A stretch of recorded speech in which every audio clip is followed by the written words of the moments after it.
نکاح کے موقع پر بچیوں کو جہیز دیا جاتا ہے، بچیوں کو جہیز دیا جاتا ہے۔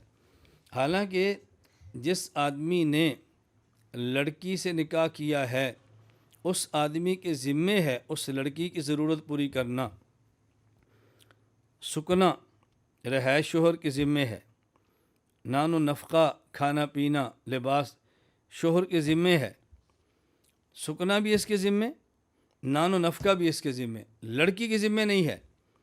یہ عجیب بات ہے، بیوی میری ہے شوہر کی، اور جس بستر پہ آرام کرنا ہے وہ لڑکی لائے، مہمان میرے ہیں اور جس برتن میں کھانا کھانا ہے وہ لڑکی لائے، ضرورت میری ہے اور لائے اس کو لڑکی۔ یہ مرد کی غیرت کے خلاف ہے۔ اس لیے مردوں کو بھی غیرت کرنی چاہیے اور والدین کو بھی اس پہ سوچنا چاہیے، یہ جہیز کی رسمیں ختم کریں۔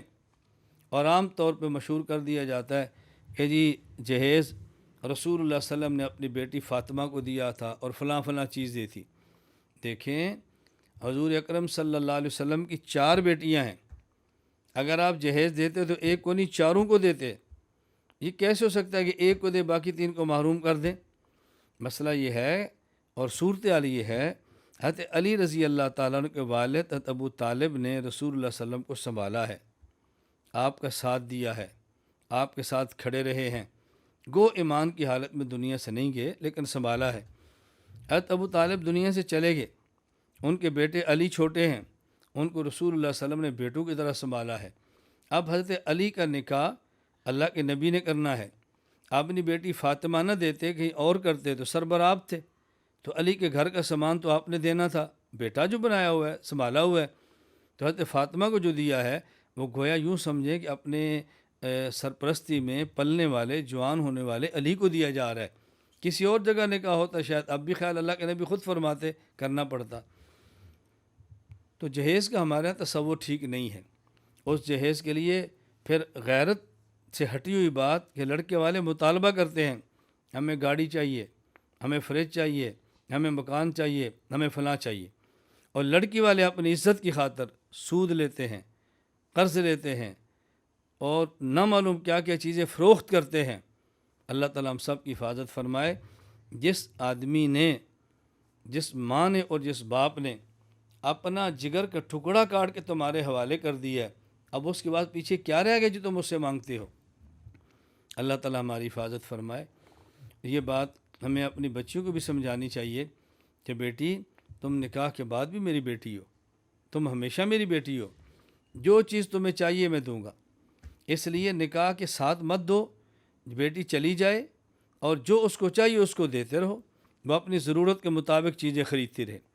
میں عرض کرتا ہوں بس اوقات ہم چیز بھی دیتے ہیں اور لڑائی بھی ڈالتے ہیں۔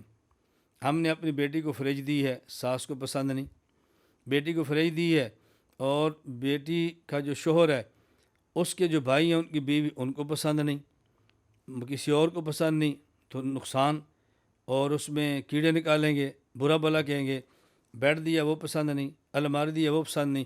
تو جب بچی چلی جائے اس سے پوچھو کیا چاہیے، وہ کہتی ہے ابو جان فریج چاہیے، کتنے کی آتی ہے؟ 70,000 60,000، یہ لے لو بیٹی۔ اب بیٹی پیسے لے جائے، شوہر پسند کی لے لے، خاوند بیوی مل کے لے لیں، اپنی والدہ اور والد جو سسر ہیں ان کو دے دے، وہ لے لیں۔ اب دیکھیں چیز بھی آ گئی اور لڑائی بھی نہیں ہے۔ اور بس اگر ہم چیز لے کر جاتے ہیں وہاں رکھنے کی جگہ نہیں ہوتی، تو جب چلی جائے ضرورت ہو اس کو آپ خرچہ دے دیں تاکہ وہ چیز رکھے جس کی اس کو ضرورت ہے، اس کی جگہ اس کی متحمل ہے، اس کو دقت اور پریشانی نہ ہو۔ کبھی ہم جہیز دے کر بیٹی کے لیے مزید مشکلات پیدا کرتے ہیں، مشکلات میں اضافہ کرتے ہیں، کمی نہیں کرتے۔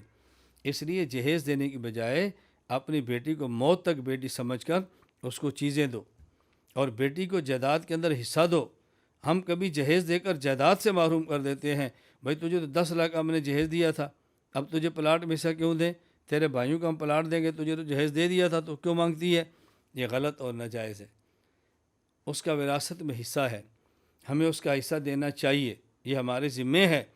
تو یہ چند ایک باتیں میں نے عرض کی ہیں جس کا ہمیں خیال کرنا چاہیے اور بہت زیادہ خیال کرنا چاہیے۔ پھر ہم رسول اکرم صلی اللہ علیہ وسلم کے امتی ہیں، امتی ہونے کا تقاضا یہ ہے کہ ہم یہ مصنون زندگی پڑھیں، مصنون زندگی سیکھیں، اور یہ مصنون زندگی آگے سکھائیں اور آگے پڑھائیں۔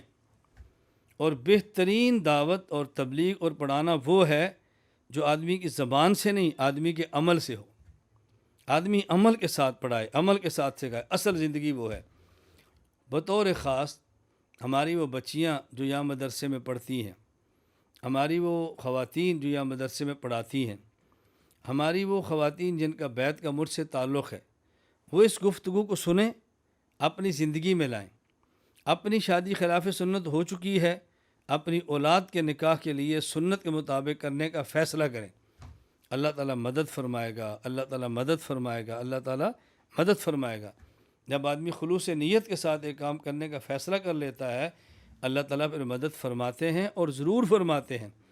تو میں نے آج کے بیان میں جو بات عرض کی ہے، نمبر 1، ہم انسان ہیں، ہمیں نکاح انسانوں کی طرح کرنا چاہیے۔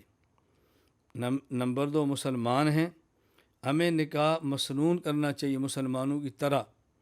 نمبر 3، ہم رسول اللہ صلی اللہ علیہ وسلم کی امتی ہیں، ہمیں اس مسنون نکاح کو رواج دینا چاہیے، اس کی تبلیغ کرنی چاہیے، اس کی دعوت دینی چاہیے اور مزید آگے بڑھانا چاہیے۔ بعض خواتین ایسی ہیں جو مجھ سے بیعت ہیں اور وہ پوچھتی ہیں مسئلہ کہ مولانا ہمارے یہاں شادیوں میں گناہ ہوتے ہیں، مخلوط اجتماع ہوتے ہیں، وہاں پھر ویڈیو بنتی ہے، اگر ہم نہ جائیں تو خاندان والے ناراض ہوتے ہیں، اور اگر جائیں تو گناہ ہوتے ہیں، ہم کیا کریں؟ میں نے کہا بھی خاندان کو ناراض کرنا یہ بھی گناہ ہے، اللہ کو ناراض کرنا یہ بھی گناہ ہے، تو تم فیصلہ کر لو کس کو راضی کرنا ہے اور کس کو ناراض کرنا ہے۔ اللہ راضی ہو جائے، خاندان ناراض بھی ہو جائے تو فرق نہیں پڑتا، اور اللہ ناراض ہو جائے، خاندان راضی بھی ہو جائے تو بہت فرق پڑتا ہے۔ خاندان کی ناراضی کا مداوع ہے، اللہ کی ناراضگی کا کوئی مداوع نہیں ہے۔ میں یہ نہیں کہتا خاندان کو ناراض کریں، کچھ خیال خاندان کو کرنا چاہیے اور کچھ خیال پھر ہمیں بھی کرنا چاہیے۔ اللہ تعالی ہمیں انسانوں کی طرح، مسلمانوں کی طرح اور حضور اکرم صلی اللہ علیہ وسلم کا صحیح امتی بن کر امتی کی طرح اپنی زندگی گزارنے کی توفیق عطا فرمائے۔